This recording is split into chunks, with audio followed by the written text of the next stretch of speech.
प्रत्यास्थता स्थूल पदार्थों के गुणांक, इसके क्वेश्चंस हम देख रहे हैं। जो भी इस पे बेस्ड क्वेश्चन बनते हैं, न्यूमेरिकल्स बनते हैं, है ना।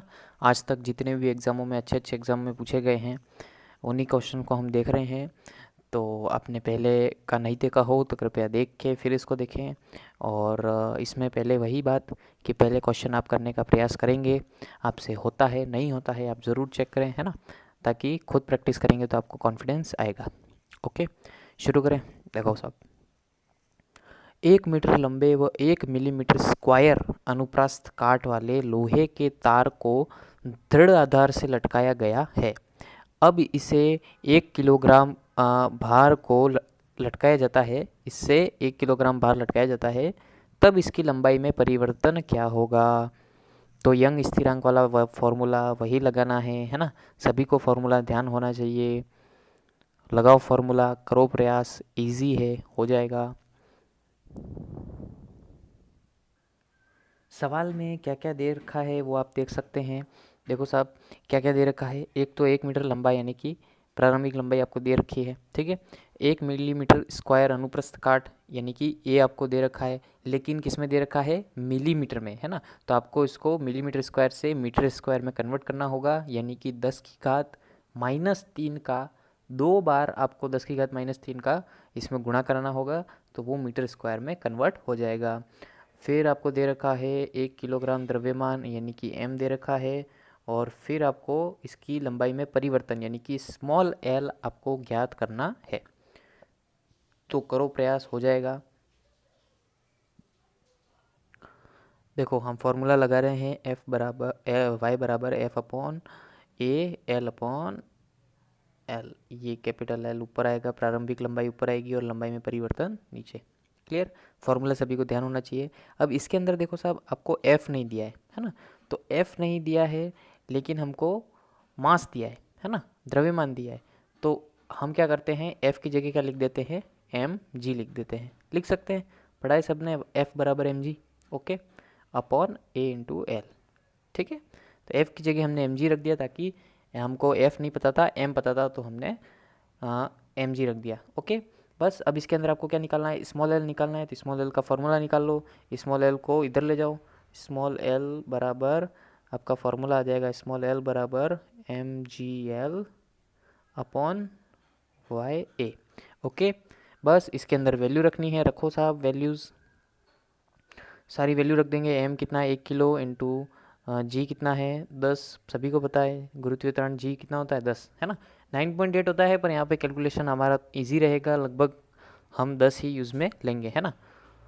इंटू क्या दे रखा है साहब, एल कितना, 1, ओके। और वाई आपको दे रखा है 2 इंटू 10⁻11। और ए आपको दे रखा है 10⁻⁻6। कैसे कि 1 मिलीमीटर स्क्वायर दे रखा था, तो उसमें हम 10⁻³ इंटू 10⁻³ 2 बार करेंगे। तो 10⁻³ 2 बार कितना हो जाएगा, 10⁻6, ओके। बस हो गया। अब इसको सॉल्व कर देना, इजीली आपका हो जाएगा। 2×5 = 10, 5 इंटू आ जाएगा आपका 5 इंटू 10⁻⁻5 आ जाएगा, है ना। इसके अंदर फिर आपको देखो, आंसर में आपको मिलीमीटर में दे रखा है ना। तो इसको ये आया, जो आया है वो आपका मीटर में आया है, तो हम इसको वापस मिलीमीटर में बदल देते हैं, यानी कि 3 का गुणा कर देते हैं 10⁻³ का। तो ये हो जाएगा आपका 5 इंटू 10⁻², यानी कि कितना होता है, 0.05 मिलीमीटर, ओके। तो आपका आंसर आ जाता है 0.05 मिलीमीटर। क्लियर है, कुछ नहीं करना है, थोड़ा सा आपको मात्रकों का ध्यान देना है, और वही फॉर्मूले हैं उसके अंदर वैल्यूज़ रख के आंसर निकालना है। इजीली आपसे क्वेश्चन हो जाएगा, है ना। थोड़ा सा आपको मात्रक का ध्यान रखना है, और फॉर्मूला कैसे यूज़ करना है वो आपको दिमाग थोड़ा सा लगाना है ना। बाकी कोई दिक्कत नहीं आएगी। आगे देखो साहब, आर त्रिज्या, स्मॉल आर त्रिज्या वो ए अनुप्रस्थ काट वाले क्षेत्रफल वाली एक स्टील की वलय को कैपिटल आर की लकड़ी के एक डिस्क पर, जो कि थोड़ी बड़ी है ना, जो कि स्मॉल आर से बड़ी है, कैपिटल आर की वैल्यू बड़ी है, इसमें फिट किया गया है। यदि गुणांक, यंग गुणांक ई है। अब जनरली वाई होता है यंग गुणांक, पर यहाँ पे भाई साहब ने सवाल में ई लिख दिया है, तो अब हमको ई लेना पड़ेगा। कोई दिक्कत वाली बात नहीं है ना। जहाँ जहाँ भी आप वाई रखते थे उसकी जगह आपको क्या लिख देना है, ई लिख देना है, ओके। तो वह बल जिससे इस स्टील की वलय में प्रसार होगा। तो आपको बल ज्ञात करना है, यानी कि F की वैल्यू आपको निकालनी है। तो लगाओ साहब, वही फॉर्मूला है, इसके अंदर आपको केवल एक थोड़ा सा दिमाग लगाना है और y की जगह e रखना है, और एक थोड़ा सा दिमाग लगाएंगे आपसे आंसर आ जाएगा। तो प्रयास आप ज़रूर करना। देखो, यंग स्थिरांक का फॉर्मूला लगाते हैं आप, तो इसके अंदर एक स्मॉल एल होता है, एक कैपिटल एल होता है ना। तो स्मॉल एल होता है कि कितनी वृद्धि हुई लंबाई में, है ना।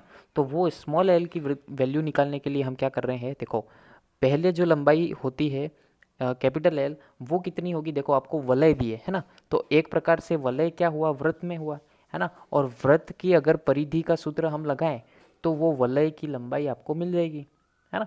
तो वृत्त की परिधि का फॉर्मूला होता है 2πr, जिसमें पहले है थी स्मॉल आर, और बाद में जो आपको लंबाई मिली वो कितनी हो गई, 2π कैपिटल आर, है ना। पहले स्मॉल आर त्रिज्या थी और फिर कैपिटल आर वाले पे चढ़ाई तो उसकी त्रिज्या कैपिटल आर हो गई, यानी कि बाद में लंबाई कितनी हो गई, एल डैश मान लो। तो एल डैश कितना हो गया, 2πr कैपिटल वाला, ओके। तो लंबाई में वृद्धि कितनी हुई, यानी कि स्मॉल एल की वैल्यू क्या आई, तो 2πr माइनस 2πr, ओके साहब। ये करेंगे, इसके अंदर 2π कॉमन भी ले सकते हैं, तो ले लो साहब, स्मॉल एल की वैल्यू आ गई 2π कॉमन ले लिया, r माइनस आर, ओके। तो स्मॉल एल की वैल्यू आ गई आपकी 2πr माइनस आर, है ना। अब इसके अंदर हम यंग स्थिरांक का फॉर्मूला लगा देते हैं। तो y बराबर, अच्छा y नहीं, सवाल में e दे रखा है तो हम e लिख देते हैं। e बराबर, फॉर्मूला वही है, बस इन्होंने भाई साहब ने y की जगह e यूज़ में ले लिया है, तो हमको भी e यूज़ में लेना पड़ेगा। तो f upon A L upon L, ये फॉर्मूला सभी को ध्यान है ना, यंग स्थिरांक का ही फॉर्मूला लगाया है। इसके अंदर e बराबर f अपॉन ए, है ना। एल, स्मॉल एल और कैपिटल एल क्या होगा, ध्यान से यही समझने वाली बात है। स्मॉल एल तो आपका जो वृद्धि आई वो है ना। तो कितनी वृद्धि हुई, 2πr माइनस आर, है ना। और प्रारंभिक कितनी थी, 2π स्मॉल आर, है ना। ये प्रारंभिक वाली है स्मॉल आर, है ना। बस अब 2π से 2π कट गया, कितना बचा, देखो साहब आपको निकालना क्या है, एफ निकालना है ना। तो एफ को यहाँ रहने दो, बाकी सबको उधर ले जाओ। तो एफ को हमने यहाँ रहने दिया, बाकी सबको उधर ले गए। तो ये ए ई और अपॉन में क्या आ गया, r minus r upon r, clear. तो देखो ऑप्शन आपको ये मिल जाएगा। तो ये आपका option A E r minus r upon r, B आपका आंसर, क्लियर, समझ में आया। थोड़ा सा दिमाग लगाना है, इजीली फॉर्मूला वही है, कंसेप्ट वही है, थोड़ा सा हेर फेर तो हर सवाल में होगा, है ना। तो यही आपकी सूझबूझ आपकी काम आएगी, है ना, कि आपने क्या अलग थोड़ा सा दिमाग लगाया वो, ओके साहब। आगे देखो, लोहे के निश्चित आयतन से एल लंबाई का एक तार बनाया गया है। एक निश्चित एफ बल से इस तार की लंबाई में उत्पन्न विस्तार x निम्नलिखित किसके समानुपाती होगा। अब यहाँ पे लंबाई में उत्पन्न विस्तार को हम जनरली हमारे फॉर्मूले में किससे डिनोट करते हैं भाई साहब, यंग वाले फॉर्मूले में स्मॉल एल से, है ना। उसको यहाँ पे इन्होंने x से बता दिया है, तो कोई फर्क नहीं पड़ता, आप स्मॉल एल ही दिमाग में रखना, है ना। तो देखो साहब अब क्या करेंगे, ये तो एकदम ईजी है, फॉर्मूला लगाना है, कुछ नहीं करना है। देखो यही बता देता हूँ, आपसे हो गया हो तो बहुत अच्छी बात है। यंग स्थिरांक का पहले तो फॉर्मूला लगाना है, वही फॉर्मूला जो आप अभी तक पढ़ते आए हैं, है ना, वही फॉर्मूला लगाया। अब इसमें क्या करना है, आपको थोड़ा सा ध्यान देना है कि सवाल में कहा है लोहे के निश्चित आयतन से, है ना। तो आपको सवाल में क्या लाना पड़ेगा, पहले आयतन लाना पड़ेगा। तो कैसे आएगा आयतन, पहले तो आप देखो स्मॉल एल हमको निकालना है, तो हम पहले स्मॉल एल का फॉर्मूला निकाल लेते हैं। स्मॉल एल को इधर ले लो, एफ एल अपॉन वाई ए, ठीक है साहब। स्मॉल एल हमको निकालना है ना। अब वो किसके समानुपाती होगा वो निकालना है। तो देखो पहले आपको निश्चित आयतन के लिए आयतन में कन्वर्ट करना पड़ेगा सूत्र। इसके लिए हम क्या करेंगे, लंबाई का ऊपर नीचे गुणा करा देते हैं, है ना। किसी भी संख्या का ऊपर नीचे गुणा हमेशा हम गणित में कर सकते हैं, आपने पढ़ा होगा, है ना। तो इससे क्या हो जाएगा, ऊपर हो जाएगा एफ एल स्क्वायर, दो बार है ना, और नीचे हो जाएगा वाई ए इंटू एल। और आपने ये पढ़ा होगा कि क्षेत्रफल इंटू लंबाई वॉल्यूम यानी कि आयतन होता है, क्षेत्रफल इंटू लंबाई आयतन होता है ना।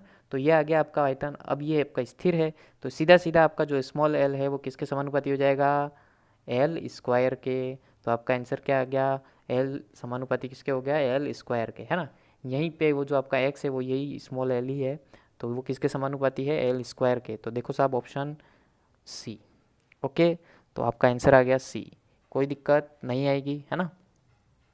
थोड़ा सा दिमाग हम लगाएंगे, इजीली क्वेश्चन हो जाएगा। आगे देखो, यदि एक तार पर mg भार लटकाने से लंबाई में वृद्धि L हो जाती है तो संपन्न कार्य की गणना करो। करो साहब, कार्य निकालना है आपको। तो कार्य का फॉर्मूला, ओ ये तो बहुत इजी है और बहुत बार पूछ लिया है, जबकि इजी सा क्वेश्चन है। कुछ नहीं करना है आपको, क्या करना है देखो, एक आपने फॉर्मूला पढ़ा होगा एक कार्य का, जो सीधा सीधा फॉर्मूला है, u बराबर 1/2 F इंटू एल, है ना। u बराबर या w बराबर जो भी आपने पढ़ा हो, है ना, क्योंकि वही संचित स्थिर ऊर्जा वही कार्य के समान होती है ना। तो कार्य की भी वही होगी और संचित स्थिर ऊर्जा का भी फॉर्मूला आप कभी काम में लोगे तो यही लोगे, है ना। तो w बराबर 1/2 F इंटू एल, है ना, ये फॉर्मूला हमने लगाया। अब इसके अंदर कुछ नहीं करना है, f की जगह आप क्या रख सकते हो, mg रख सकते हो। तो f बराबर, f की जगह रख दिया हमने mg गुणे में l और बटे में 2। बस ये आ गया आपका आंसर। तो कार्य कितना होगा, mgl/2। तो आपका आंसर देखो mgl/2, सी आपका आंसर है। समझ में आया, कुछ नहीं किया, ये फॉर्मूला है। अब ये फॉर्मूला कहाँ से आया, ये तो आप थ्योरी वाला पार्ट खोल के देखना तो आपको समझ में आ जाएगा, वीडियो बना रखा है। ओके साहब, तो देख लेना, उसके अंदर हमने कार्य संचित स्थिति ऊर्जा की बात की है ना। आगे देखो, ऊर्ध्वाधर रूप से लटके किसी तार के एक सिरे को 200 न्यूटन के भार से खींचा जाता है। अब यह भार तार को 1 मिलीमीटर तक खींचता है, तो तार में संचित प्रत्यास्थ ऊर्जा होगी। यानी वही संचित स्थिति ऊर्जा की ही बात हो रही है। वही वापिस करो साहब, वही फॉर्मूला लगाना है। एकदम इजी सा क्वेश्चन है और AI में आया है, वाह वाह। देखो साहब, u बराबर 1/2 F इंटू एल, वही क्वेश्चन, वही फॉर्मूला लगा रहे हैं। वही मैंने अभी कहा था, है ना, कि कार्य वही स्थिति संचित स्थिति ऊर्जा वाला फॉर्मूला लगेगा। तो u बराबर 1/2, F कितना दे रखा है आपको, 200 न्यूटन। तो 200 और लंबाई कितनी दे रखी है, 1 मिलीमीटर, है ना। तो इसको मीटर में कन्वर्ट करना पड़ेगा, इंटू 10⁻³ ओके, तो काट दो इसको, ये कट जाएगा 100 और ये हट जाएगा 10⁻1 यानी कि 0.1। तो आपका आंसर आ गया 0.1 जूल।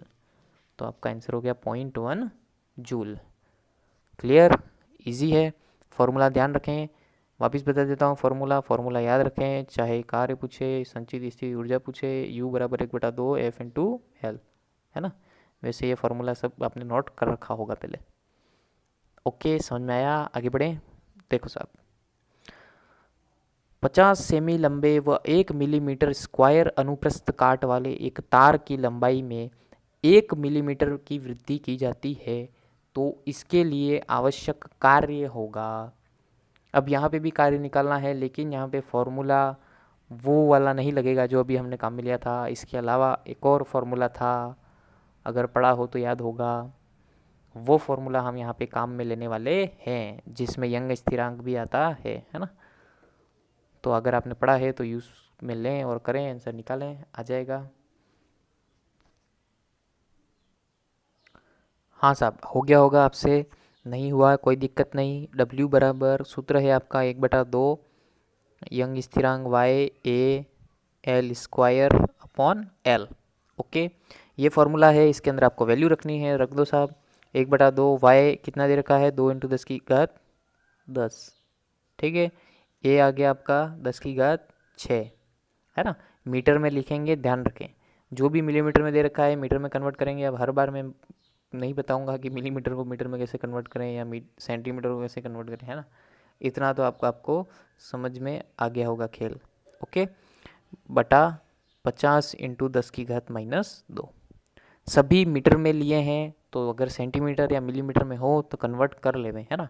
अब आपको इतना तो नॉलेज हो गया होगा कैसे कन्वर्ट करना है, ठीक है साहब। देखो, अब सॉल्व करना है, कुछ नहीं करना है, फटाफट आप सॉल्व कर लेना, 2 से 2 कट जाएगा और ये 10 की घातों को आपस में सॉल्व कर लेना, है ना। ये स्क्वायर का मतलब 3 सीधा गुणा हो जाता है, 3 दूनी -6 हो जाएगी, है ना। 9 मत कर देना गलती से भी, हाँ, थोड़ी सी गणित बेसिक क्लियर रखना, ठीक है साहब। तो आपका ये गुणा हो जाएगा, सॉल्व कर लेना, ये आ जाएगा लगभग 1/5 इंटू कितना आएगा ये 10⁻1 यानी कि ये आएगा 1/50, यानी कि ये आएगा 0.02, ये आएगा आपका 0.02। देखो ऑप्शन, देखो ऑप्शन में आपके 0.02 की जगह दे रखा है। देखो 0.02 को आप क्या लिख सकते हो, 2 × 10⁻², है ना। तो आपका आंसर है 2 × 10⁻² जूल। क्लियर? आगे आपका कार्य एकदम इजी है ना। फॉर्मूले वही हैं, थोड़ा सा कंसेप्ट आगे पीछे यूज़ करके आपको आंसर निकालना है, आपसे हो जाएगा। आप अभ्यास करते रहो, कॉन्फिडेंस आ जाएगा, कोई लोड वाली बात नहीं है। ओके साहब, चलो ठीक है, नेक्स्ट आगे देखेंगे। तब तक पढ़ते रहो, मस्त रहो, खुश रहो। धन्यवाद।